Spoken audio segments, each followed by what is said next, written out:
Bonjour.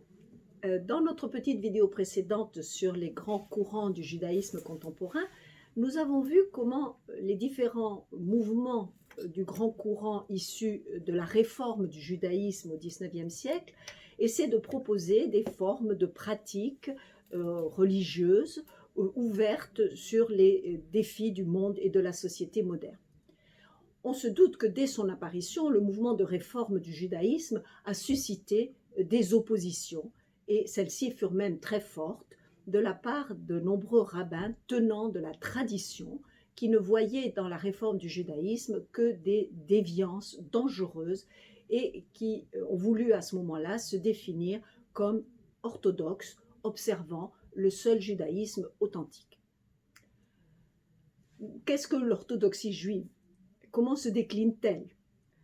Appliquer en effet le concept d'orthodoxie, qui est un concept chrétien, au judaïsme peut paraître paradoxal, car on a l'habitude de voir plutôt le judaïsme comme une pratique de la loi, de la halakha, et on parle parfois plutôt d'orthopraxie.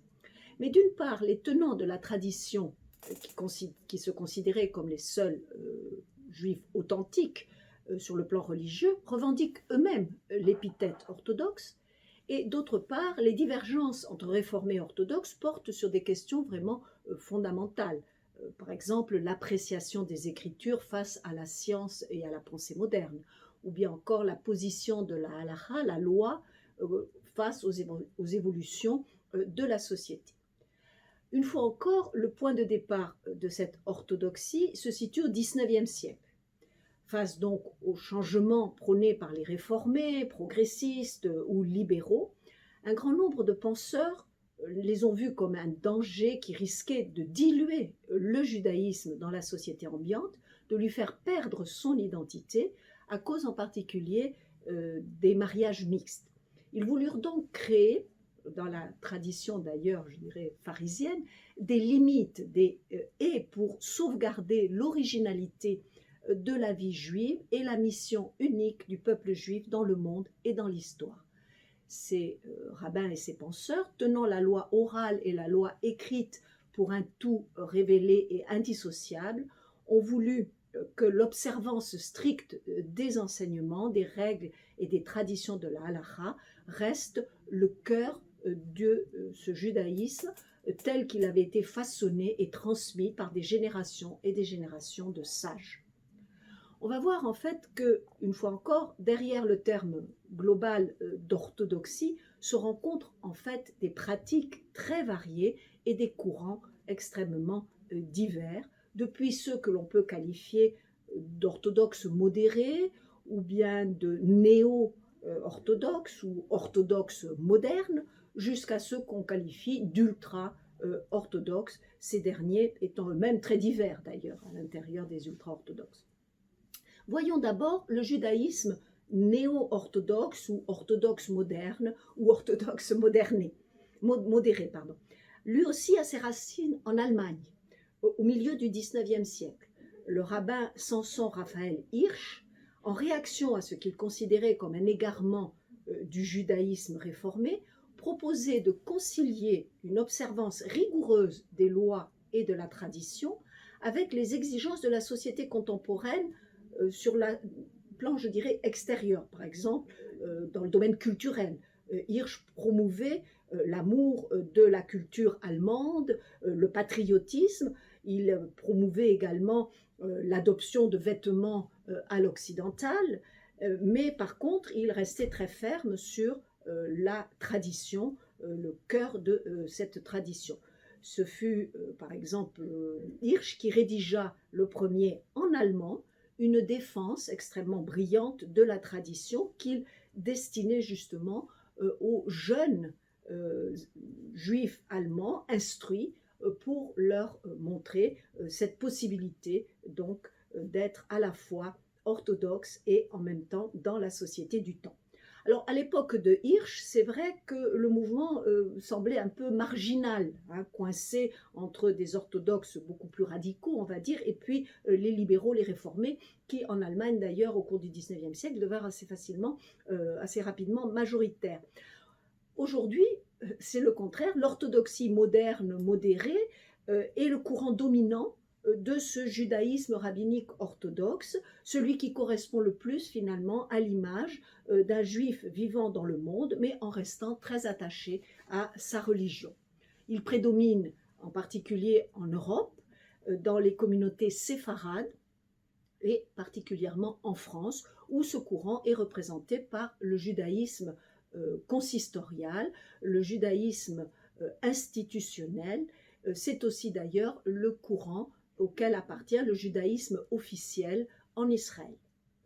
On va donc voir un peu ce qu'est ce judaïsme consistorial français, ce qu'on pourrait qualifier de synagogue officielle. Le judaïsme français a en effet une organisation pyramidale qui fut mise en place en 1808 par Napoléon Ier afin d'harmoniser l'organisation religieuse et l'organisation administrative. De la même façon que les diocèses et les départements coïncidaient, Napoléon décida de créer pour les Juifs de France un système de consistoires régionaux, une quinzaine à peu près, et au-dessus un consistoire central, un consistoire israélite central, qui est une assemblée composée de représentants religieux et laïcs des différents consistoires régionaux. Le consistoire central élit un grand rabbin de France. Depuis juin 2021, M. Haïm Korsia est pour un deuxième mandat grand rabbin de France. Après la loi de séparation de l'Église et de l'État en 1905, qui s'étend à tous les cultes dans la République française, eh bien, le consistoire israélite de France est demeuré l'instance officielle d'organisation du judaïsme en France. Il est chargé de représenter donc les communautés juives qu'il fédère, environ 500 lieux de culte répertoriés entre 292 synagogues et 138 lieux de culte associatifs. Et ce consistoire est aussi chargé de représenter, de défendre les intérêts des communautés juives face au pouvoir public, plutôt de la communauté juive de France, puisqu'il y a ce côté unificateur du consistoire central. Le consistoire central assure également la formation des rabbins dans le séminaire israélite de France de Paris, et cette formation est fondée sur l'étude du Talmud ainsi que des codes associés, des codes de la halakha associés, mais elle est complétée bien sûr par un enseignement profane de sciences humaines, philosophie, etc. Le consistoire coordonne également les aumôneries israélites dans l'armée, dans les prisons, dans les hôpitaux et les écoles de l'enseignement communautaire juif sous contrat. Il délègue des spécialistes, rabbins et laïcs, pour délivrer le certificat officiel de cacheroute qui garantit le respect des règles alimentaires dans le domaine de l'abattage des animaux et de la production d'aliments qui doivent donc être contrôlés pour être licites. Il assume également les fonctions de l'état civil religieux, une fois que, comme dans le système d'ailleurs chrétien catholique, après validation par les pouvoirs publics, les mariages, les divorces, les décès sont également enregistrés sur le plan religieux par le consistoire, de même que celui-ci organise les cérémonies comme la bar mitzvah pour les petits garçons, enfin les jeunes hommes à 13 ans, puisque c'est la majorité religieuse pour les jeunes juifs. Enfin, le consistoire a également la charge de toute une série d'associations d'entraide et de solidarité religieuse et sociale, et il est chargé également d'animer la communication interne et externe de la communauté juive. Le consistoire, donc on le voit français, a un grand rôle d'animation du judaïsme en France. Il est très attaché aujourd'hui, bien sûr, à l'existence de l'État d'Israël et lutte contre l'antisémitisme aux côtés de nombreux autres organismes et institutions. Mais en 2004, on peut remarquer que le consistoire a quitté le Conseil représentatif des institutions juives de France, le CRIF, ce qui montre une volonté peut-être de se recentrer plus clairement sur une vocation religieuse. Les synagogues consistoriales en France représentent ce qu'on pourrait appeler une sorte de milieu dans le judaïsme français. Elles accueillent des juifs qui pratiquent plus ou moins régulièrement leur foi. Elle se démarque assez nettement de l'orthodoxie radicale, comme d'ailleurs des synagogues libérales, avec lesquelles elles n'ont pas de lien formel, de lien officiel. L'afflux de séfarades rapatriés d'Afrique du Nord au cours de la deuxième moitié du XXe siècle, séfarades plutôt conservateurs sur le plan religieux, a renforcé le courant consistorial dans notre pays au cours des dernières décennies. Néanmoins, aujourd'hui, ce courant se trouve un peu en but à des critiques, à la fois extérieures, mais aussi à l'intérieur même, car certains le jugent peut-être pas toujours, mais n'est-ce pas un problème général pour toute institution religieuse, pas toujours assez dynamique face aux défis de la sécularisation et de la désaffection d'une grande partie de la jeunesse pour les questions religieuses. Par ailleurs, la mouvance ultra-orthodoxe a mis en place des réseaux concurrents d'écoles ainsi que des systèmes de certification de la cacheroute qui battent en brèche le monopole consistorial dans ce domaine. Alors, la construction d'un grand centre communautaire, le Centre européen du judaïsme, qui a été inauguré en octobre 2019 dans le 17e arrondissement de Paris, est un point qui peut faire espérer redonner au judaïsme officiel du consistoire un élan, un dynamisme à travers en particulier des échanges justement au niveau européen. C'est d'ailleurs là, dans ce centre européen du judaïsme, que le consistoire central a installé ses bureaux. Alors cela ne va pas sans polémique, à cause de la difficulté à tracer toujours la limite entre le cultuel et le culturel, et donc le rôle de l'État éventuel dans ces domaines. Également, autre polémique, ce centre a été installé place de Jérusalem, inauguré en juin 2019, en présence du maire de Jérusalem, Moshe Lion, mais bien sûr avec l'absence totale de mention du fait que Jérusalem est aussi considérée comme capitale par les Palestiniens. Donc on voit comment un certain nombre de problèmes politiques peuvent venir entraver, je dirais, la bonne marche parfois des affaires religieuses. Donc ça c'est pour le consistoire français et ce judaïsme officiel qui aujourd'hui donc représente quand même la majorité en nombre des juifs de notre pays. Également en Israël, on a une situation assez parallèle. Et l'allusion à Jérusalem me permet de faire la transition, car en Israël, il existe non pas un consistoire, mais un grand rabbinat qui a une reconnaissance officielle comparable un peu à celle du consistoire central français. Et cela est important puisque n'oublions pas que 80% de la population de l'État d'Israël est considérée comme juive et qu'en 2018, la Knesset, le Parlement israélien, a adopté une loi qui définit Israël comme l'État-nation du peuple juif. Or, en 1921, la Grande-Bretagne, qui était la puissance mandataire de la Palestine à cette époque, avait instauré un grand rabbinat avec à sa tête deux grands rabbins, un séfarade et un ashkénaze, pour tenir compte de la composition ethnique et culturelle de la population juive, qui à cette époque d'ailleurs augmentait très fortement du fait de l'aliyah, l'immigration de nombreux juifs européens. Par une loi de 1953, l'État d'Israël, créé en 1948, reconnaît justement ce grand rabbinat comme ayant l'autorité sur tout ce qui touche au culte, à la religion juive, et lui assigne même un rôle de service public qui justifie le paiement par l'État de fonctionnaires religieux, les rabbins, les responsables de bains rituels, de l'abattage rituel, de la surveillance de la cacheroute, etc. Les tribunaux rabbiniques et la cour d'appel du grand rabbinat ont la compétence en matière de mariage, de divorce, de filiation et de conversion. Le grand rabbinat est donc le maître et le garant en même temps de la judéité des juifs d'Israël, des juifs vivant en Israël.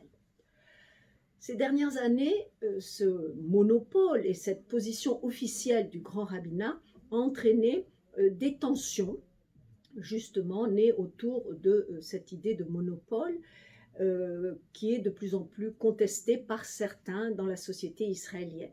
En effet, le grand rabbinat maintient une position strictement orthodoxe, en particulier dans le domaine des mariages et des conversions, le mariage et de la filiation, et des conversions, et il ne reconnaît pas les conversions et les filiations établies par des rabbins massortis, réformés, libéraux, mais aussi ultra-orthodoxes. Il a même publié en 2017 une liste de rabbins de la diaspora dont il ne reconnaît pas les actes. Parmi eux, de nombreux rabbins américains, y compris les membres du Rabbinical Council of America, qui se réclament pourtant de l'orthodoxie. Les autorités civiles israéliennes, du coup, ont souvent été amenées à trancher les débats, et en septembre 2018, un tribunal a reconnu la validité, un tribunal civil, la validité de conversion au judaïsme opérée par une organisation indépendante du grand rabbinat, Givur Kalacha, qui donc avait opéré ces conversions. L'enjeu n'est pas négligeable, car il concerne quelques quand même dizaines, voire centaines de conversions de femmes qui sont souvent venues d'Europe orientale. Or, de la reconnaissance de la judéité de ces femmes dépend la judéité de leurs enfants, et donc l'intégration de ces enfants à la société et à la nation israélienne en tant que pleinement juifs.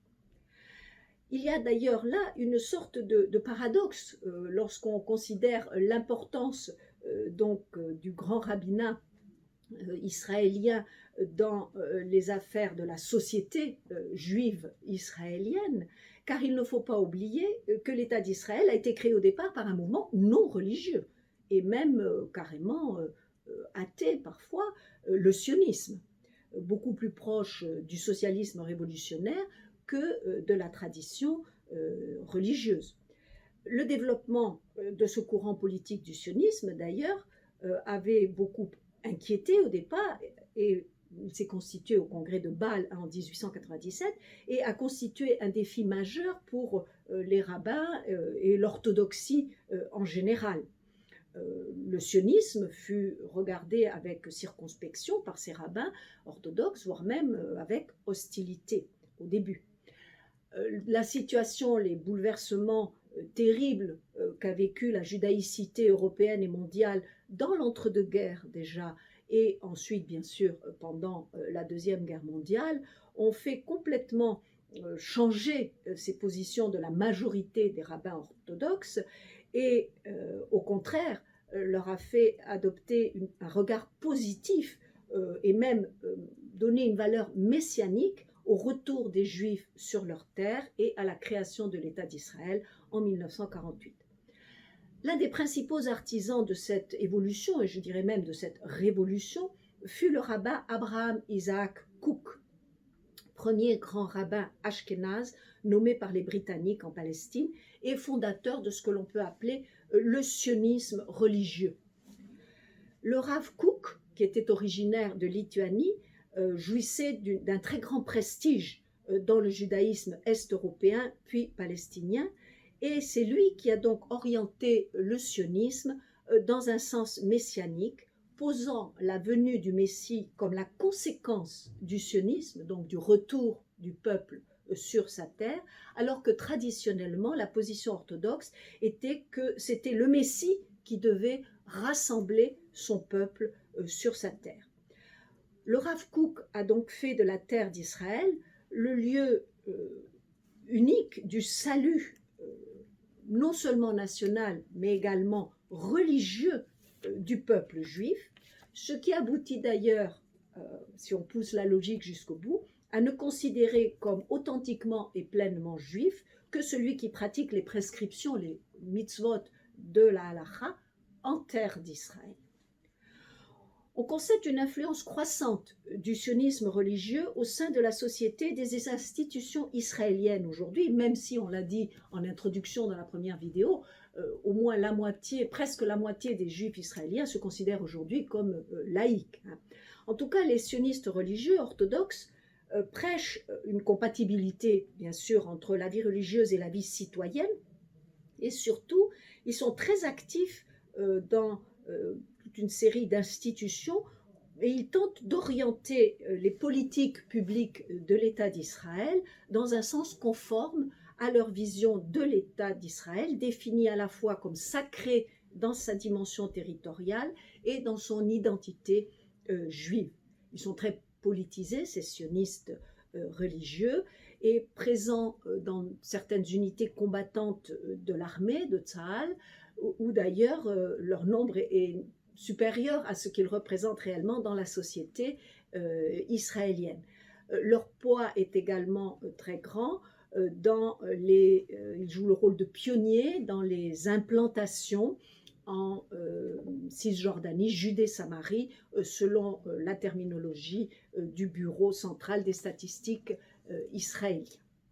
Donc on voit comment cette orthodoxie devenue sioniste en Israël et ce qui a permis d'ailleurs également l'acceptation par tous les rabbins orthodoxes du monde de l'État d'Israël est au centre de cette mouvance, on va dire, des traditionalistes. Mais il y a aussi des gens plus orthodoxes que les orthodoxes. Ce sont les ultra-orthodoxes. Alors le préfixe ultra, ici, personnellement, je ne le prends pas du tout dans un sens péjoratif.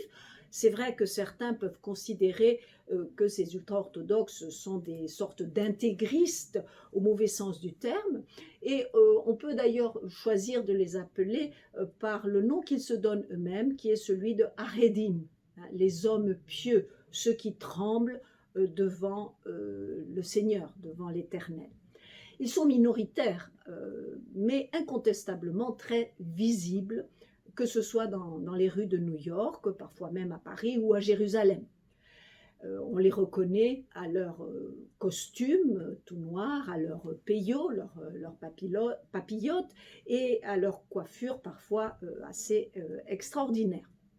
À la différence des autres courants du judaïsme, y compris l'orthodoxie moderne, les Haredim, en effet, pratiquent des formes de séparatisme social et presque physique avec l'ensemble de la société. Ils créent des écoles spécifiques, des magasins spécifiques, ils ferment parfois les quartiers dans lesquels ils vivent, au moment du Shabbat par exemple. Et sur le plan vestimentaire, je le signalais à l'instant, ils restent attachés à des costumes qui les différencient nettement de la société moderne dans laquelle ils vivent. L'idéal, en effet, des Haredim est une vie juive séparée, à l'abri des perversions du monde moderne, comme la télévision par exemple, une vie qui soit sanctifiée par l'accomplissement scrupuleux des mitzvot, de la halakha, sous l'autorité du rabbin dont l'influence sur ses ouailles est presque totale. La vie individuelle est entièrement encadrée par la communauté chez les Haredim. Sur le plan éducatif, c'est d'abord l'école des petits, puis la yeshiva pour les jeunes, le kollel ou le bet hamidrash pour les adultes. Les mariages sont arrangés au sein de la communauté et les femmes comme les enfants sont entièrement soumises à l'autorité de leur mari.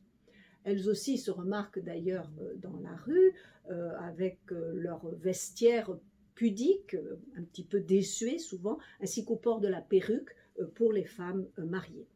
Cette forme d'autoségrégation défensive des ultra-orthodoxes se traduit donc par l'existence d'espaces fermés, plus ou moins. On connaît les célèbres quartiers de Mea Shearim à Jérusalem ou Bnei Brak au nord de Tel Aviv, mais cela existe aussi en diaspora et particulièrement aux États-Unis, où par exemple il existe dans l'État de New York, dans le comté d'Orange, une communauté qui s'appelait Kiryas Joel, mais qui est devenue Palm Tree. Le palmier est un symbole d'Israël en 2019. Donc c'est devenu une municipalité autonome avec ce nom de Palm Tree.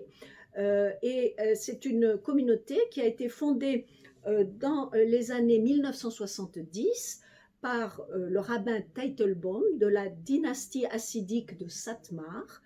Et ces 20 000 habitants sont tous des ultra-orthodoxes qui parlent yiddish à 90%. La population y est très jeune, 22% moins de 5 ans à la fin des années 2010, en 2016. Et leur niveau de vie est en l'ensemble très médiocre puisque 55% des habitants de cette petite ville se situent en dessous du seuil de pauvreté et 40% perçoivent une aide alimentaire de l'État.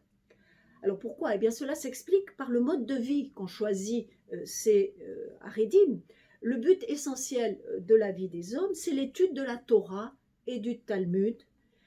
Et cela les amène bien sûr à négliger les études profanes, d'où un faible taux d'insertion professionnelle et des revenus très modestes. Les femmes sont destinées d'abord à être mères de famille, souvent très nombreuses, 7-8 enfants, et si certaines, dans certaines grandes villes, sont obligées de travailler, eh bien, elles vont bien sûr avoir des emplois également relativement faiblement rémunérés. Il y a donc une forme d'antimodernisme intellectuel et religieux très marquée chez ces Haredim, ce qui ne signifie pas qu'ils répudient toute modernité en réalité. Au contraire, pour certains, ils sont très gros consommateurs de nouvelles technologies et on les trouve très présents sur la toile, en Internet. Dans le domaine français, par exemple, on peut remarquer toute une série de sites comme lamed.fr, lubavitch.fr, assidout.org, shabbat.org, etc., qui témoignent justement de cette présence dynamique sur la toile. C'est en effet une vision de dynamisme finalement qui souvent l'emporte lorsqu'on considère les communautés ultra-orthodoxes. Depuis une quarantaine d'années, ces versions donc de l'orthodoxie semblent attirer un nombre assez important de ce qu'on pourrait appeler les juifs du retour, comme un peu les reborn du côté chrétien, des juifs qui reviennent à leurs racines religieuses et spirituelles et qui trouvent là peut-être une intensité religieuse plus forte et ce qu'ils considèrent peut-être être un judaïsme plus authentique et plus vivant que les autres formes de judaïsme orthodoxe plus officielles. La forte natalité qui caractérise les Haredim, je disais souvent 7 à 8 enfants par famille, en fait le courant le plus dynamique sur le plan démographique. Les chiffres précis sont dits. Aux États-Unis aussi, les Haredim paraissent très dynamiques. Les estimations sont variables. 450 000 Haredim, dont 70 000 à New York. La population juive hassidique, l'un des courants de l'ultra-orthodoxie, est évaluée à 180 000 personnes aux États-Unis, soit seulement 3% des 6 millions de juifs américains, mais avec également une très forte croissance démographique. En France, le principal courant Haredi est représenté par les communautés du mouvement Chabad-Lubavitch, qui sont au moins une centaine, avec de fortes concentrations en Île-de-France, environ une cinquantaine de communautés, et dans l'agglomération lyonnaise, une douzaine de communautés. La multiplication de ces bêtes Lubavitch, maisons Lubavitch, depuis les années 2000 est tout à fait remarquable dans notre pays. Le mouvement Lubavitch appartient d'ailleurs au courant du hassidisme, l'un des deux grands courants de l'ultra-orthodoxie. Alors, intéressons-nous justement un petit peu à l'origine de ce mouvement Haredi. L'origine du mouvement des Haredim est en effet à chercher, là encore, au XIXe siècle, en Europe orientale. Dès le début du siècle, le Hatam Sofer Moshe Schreiber, rabbin de Bratislava, à l'époque Presbourg, un homme extrêmement important dans le judaïsme traditionnel, puisque ses responsa, ses décrets faisaient loi dans de très nombreuses communautés de l'Europe de l'Est, eh bien, ce Hatam Sofer prend la tête du mouvement de défense de la tradition contre la réforme. Le fossé, à partir de là, ne cessa de se creuser entre justement les juifs occidentaux urbanisés, embourgeoisés quelque part et éclairés, et les juifs de l'Est qui, eux, continuaient à subir le joug de la Russie tsariste, beaucoup plus pauvres dans l'ensemble et farouchement attachés justement à leur vie communautaire traditionnelle sous l'autorité absolue de leur rabbin. Le courant spirituel du hassidisme devint justement l'un des principaux refuges de ces communautés de l'Est de l'Europe. Ce mouvement était né au XVIIIe siècle en Podolie, aujourd'hui c'est en Ukraine, et son fondateur fut une personnalité mystique hors du commun, le Baal Shem Tov ou Besht, le maître du bon nom, Rav Israël ben Eliezer, qui a vécu à peu près entre les années 1700 et 1760, n'a laissé aucun écrit, cette personnalité, mais ce sont ses disciples qui ensuite ont mis par écrit son enseignement. Et son enseignement traduit une vision religieuse fondée sur une piété exaltée qui vise la communion et l'union joyeuse avec Dieu, en particulier par le chant et la danse, d'où les célèbres danses hassidiques popularisées par le film de Gérard Houry en France en 1973, Rabbi Jacob. Dans les communautés hassidiques, le tzaddik, le saint, est un puissant intercesseur entre les hommes et l'Éternel. Ses liens avec Dieu lui confèrent des pouvoirs surnaturels, souvent, de clairvoyance dans les âmes, de capacité à faire des miracles. Au XXe siècle, Martin Buber a beaucoup popularisé et fait connaître justement la richesse de cette pensée et de ces traditions hassidiques. Alors, le hassidisme a rencontré en effet beaucoup de succès dès le XVIIIe siècle dans les communautés de ce que l'on appelait la zone de résidence, c'est-à-dire aujourd'hui ça va de la Lituanie à l'Ukraine, à la mer Noire. C'était la partie de l'Empire russe où étaient confinées les populations juives, qui souvent d'ailleurs avaient des conditions matérielles et morales particulièrement difficiles. Et donc l'anti-intellectualisme des hassidim les a exposés à des critiques, là encore, en particulier de la part des rabbins orthodoxes, mais beaucoup plus intellectuels, de Vilnius, comme qu'on appelait les mitnagedim, qui eux étaient les tenants de la primauté de l'étude sur toute autre manifestation de piété.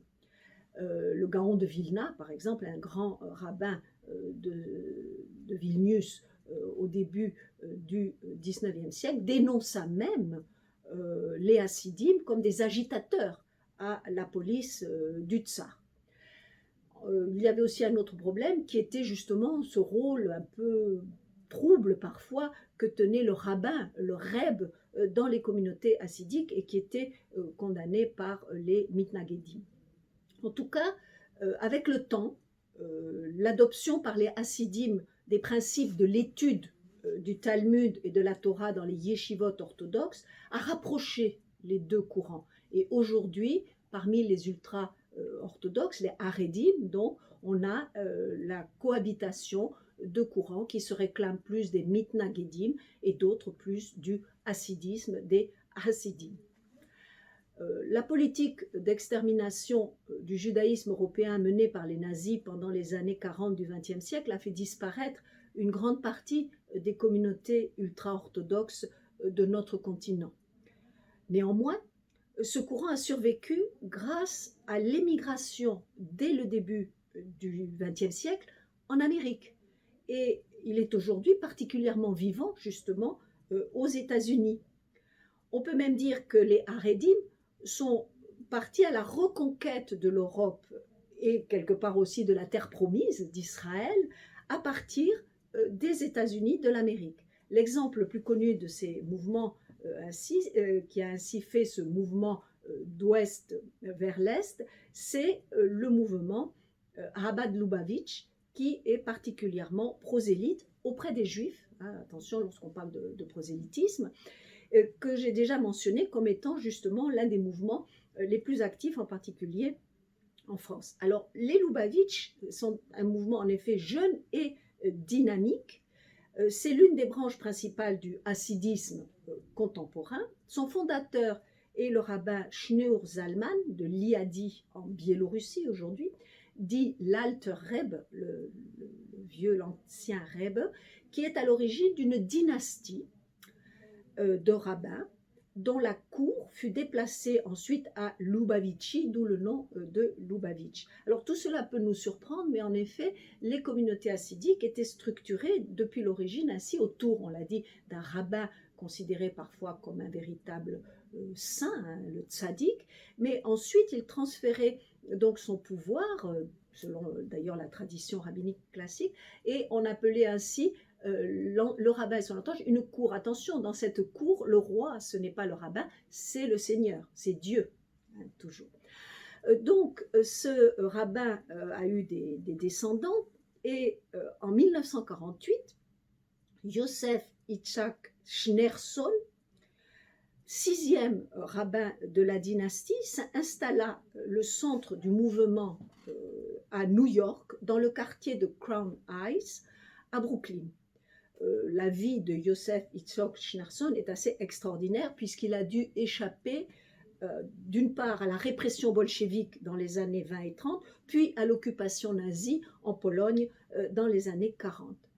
Menahem Mendel Schneerson, le gendre donc, de Yosef Yitzhak Schneerson, est le septième et dernier rabbin de Lubavitch. C'est sous sa conduite que le mouvement Chabad de Lubavitch a connu un développement tout à fait remarquable à l'échelle mondiale. Vous connaissez certainement son portrait si vous êtes allé en Israël ou peut-être aussi aux États-Unis. Il ressemble un peu au Père Noël avec sa barbe blanche et un air très souriant. En tout cas, la personnalité de Menahem Mendel Schneerson fut et l'objet d'une vénération particulière. De nombreux fidèles pensent qu'un tzaddik de cette dimension ne peut être mort, qu'il reste vivant, puisqu'il est mort en 1994, hein, qu'il reste vivant de façon imperceptible aux hommes ordinaires et qu'il va donc se manifester comme Messie. Alors on peut se douter que cette messianité du Rav Schneerson a été très discutée au sein du mouvement et a entraîné un certain nombre de scissions. On est toujours dans quelque chose de très, vous voyez, fluide et divers. En tout cas, depuis la mort de Schneerson, aucun rabbin n'a pu prétendre au titre de Rebbe du mouvement Lubavitch, qui continue néanmoins son expansion, dont il a été l'initiateur. Au début du XXIe siècle, on estime le nombre d'institutions Lubavitch à 3300 dans 75 pays et 950 villes du monde. Ce mouvement revendique 40 000 fidèles en France. L'originalité des Lubavitch est qu'ils refusent l'enfermement, l'autoségrégation qui est caractéristique de nombreuses communautés ultra-orthodoxes. Au contraire, comme le précise la charte de l'un de leurs lycées de jeunes filles, qui appartient à un ensemble qui s'appelle Sinaï, eh bien, l'objectif est à la fois de développer chez l'élève la conscience de son identité juive et de favoriser l'intégration dans la société contemporaine. Donc les Lubavitch ne renoncent à aucun des signes extérieurs de leur appartenance. Les hommes sont aisément reconnaissables à leur barbe, leur costume noir, leur chapeau à large bord, etc., et leur tzitzit qui dépasse de leur redingote. Mais ils vont à la rencontre des autres juifs pour leur redonner le goût et la pratique à travers des gestes simples de la liturgie quotidienne.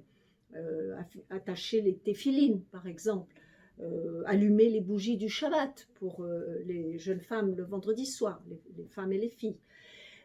On peut donc parler de sortes de missionnaires qui sont envoyés par le mouvement, et le plus souvent ces missionnaires, eh bien, ce sont un jeune rabbin et sa femme. Alors les jeunes rabbins sont formés en général à Brooklyn, à Crown Heights, avec sa femme et leurs enfants, s'ils en ont, un ou deux enfants. Ils s'installent dans une nouvelle ville et leur objectif est à la fois d'élever leur famille, mais aussi de se rapprocher des personnes juives pour les inciter à revenir au judaïsme tel que les Lubavitch le conçoivent, et également d'encourager les non-juifs à adhérer aux 7 lois noahides. En effet, la pratique des mitzvot par les juifs et l'adhésion des non-juifs aux lois noahides sont les conditions et la préparation de la venue du Messie. Les Lubavitch s'attachent à créer une atmosphère communautaire très chaleureuse dans laquelle les non-observants souvent vont trouver justement un accueil, ils ne vont pas être intimidés, et l'accent est mis bien sûr dans la tradition hassidique sur la joie et une certaine chaleur du cœur. Au départ, les Lubavitch démarrent souvent petitement. Le centre communautaire, c'est le domicile du couple du rabbin et de sa femme, mais très vite, lorsque la communauté grandit, eh bien, elle peut se doter de bâtiments spécifiques. Et récemment a été ouverte à Deauville, où pourtant le consistoire a une synagogue depuis 1970, une maison, une bête Lubavitch, ce qui témoigne du dynamisme de ce courant en France. L'éducation est une priorité, bien sûr, pour les Lubavitch, le Beth Lubavitch de France, puisqu'il existe une institution qui coordonne toutes ces communautés Lubavitch, scolarise plus de 2000 élèves dans des établissements qui peuvent être sous contrat d'association avec l'État. Et il y a, j'ai cité tout à l'heure aussi, le réseau des lycées Sinaï pour les jeunes filles. Donc beaucoup de lieux de formation, mais également des centres aérés, des clubs du troisième âge, là encore, qui illustrent le dynamisme de ce mouvement, avec même, vous les avez peut-être rencontrés rue des Rosiers, entre autres, où ils sont sûrs de rencontrer quelques juifs, le prosélytisme de rue, des groupes donc de jeunes qui essayent. Le mouvement Lubavitch donc, apparaît comme particulièrement dynamique, spécialement dans notre pays en France. On a déjà signalé sa forte présence sur Internet, avec des sites souvent très bien faits et attractifs pour qui s'intéresse au judaïsme vivant d'aujourd'hui. C'est en effet sur cette note que je voudrais terminer. Le judaïsme religieux, et j'espère l'avoir montré, est riche de sa diversité et même de ses oppositions. Cela ne nuit pas, au contraire, à sa pérennité et en fait une composante inestimable du paysage religieux de notre monde.